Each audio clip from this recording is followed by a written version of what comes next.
The Bible tells us that in the last days, God will pour out His Spirit upon His people. Not just on pastors. Not just on leaders. But on ordinary people who are willing to listen.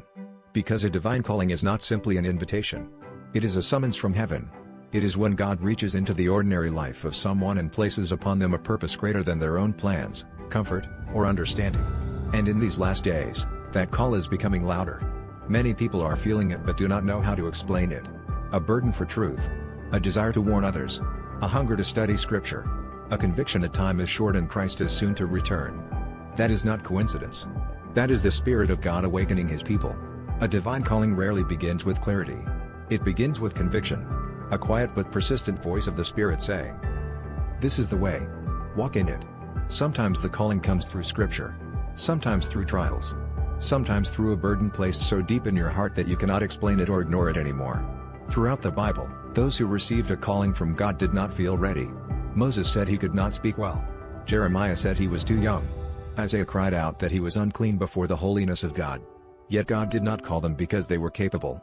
He called them because He would make them capable. And the same is true today. A divine calling requires three things. First, surrender. You must release your own plans and say, "Here I am, Lord, send me. Your will above mine." Second, faith. God rarely shows the entire path. He asks you to walk step by step, trusting Him even when the road ahead is hidden. Third, obedience. Because the power of a calling is not in hearing it. The power is in responding to it. The most powerful response ever given to a divine calling was spoken by the prophet Isaiah when heaven asked, "Whom shall I send, and who will go for us?" Isaiah answered, "Here I am, Lord. Send me." And in these last days, heaven is asking the same question again. Who will stand for truth when the world rejects it? Who will share the gospel when many have become silent? Who will prepare people for the soon return of Christ? This generation was not placed here by accident. You were born into this moment of history for a reason. Your trials are not random. Your experiences are not wasted. God is shaping messengers, witnesses, and watchmen for this final hour.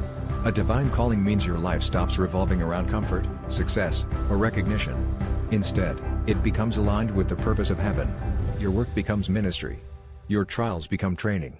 And your life becomes a testimony. Because when God calls, He does not ask for perfection.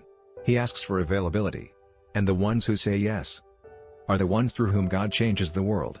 So if you feel that stirring in your heart, do not ignore it. It may be heaven calling your name, Christ, or self.